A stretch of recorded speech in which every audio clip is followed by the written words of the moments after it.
Growing up in Tennessee, I never really understood the phenomenon that was Michael Jackson, or the pandemonium that followed him around.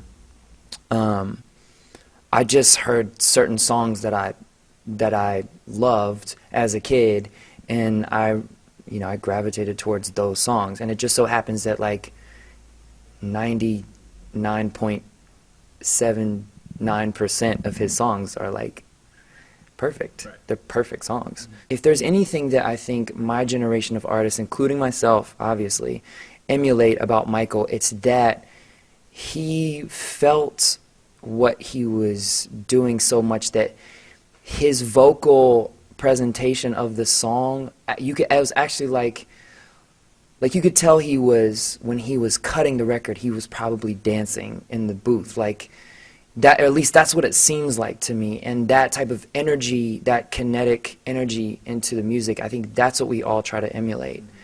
From hip-hop to pop to rock and roll, I think that there's inflection that he put into music as a vocalist that no one had ever really heard that way.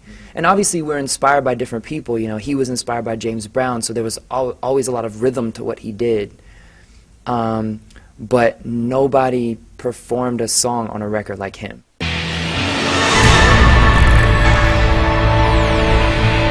My hair is obviously growing out for a reason. But you know, to be honest, David Fincher's so ridiculously genius that we're all just following his lead. I think we want to tell the story, and we want to tell it. I want to tell it through Sorkin's words and Fincher's eyes. So I think Aaron did a lot of research on all of it, and I think I don't want to speak for another actor, but I think the consensus for all of us is that we just want to make a great film. Mm-hmm.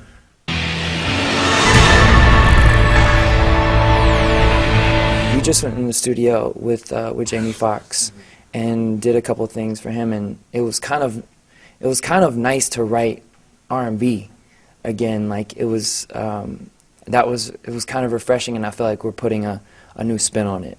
But as far as things for myself, I haven't really made a commitment in my mind about what I want it to sound like.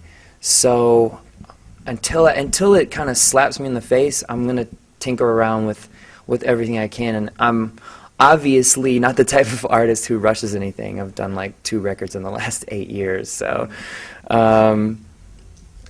you know. I just believe the process is what it's really all about. And if you make the process what I was able to have the luck of tapping into with the first 2, I think the end comes out the way it comes out. But for me, it is about the process. The discovery of whatever it's going to be that's the most fun part.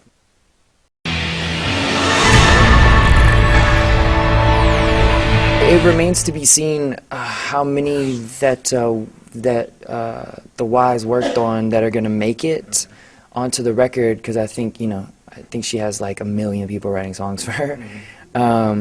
But the ones that we worked on, they're just I mean, she's grown up a little bit, and she has things that she can say, and so that's what we try to do, is craft things that were that of a young woman. You know, she broke onto the scene so hard with the last record. Right. To have that many songs on the charts was it's unprecedented. Right. So I think that the smartest thing that she's doing is not trying to sort of emulate what she did, but just move forward. And I really hate giving a formula for music, because I feel like I would say something and then you would hear it and be like, that's not at all the way you described it, but it's how I hear it in my head. With that being said, I've heard some of the stuff on a record, and it's awesome.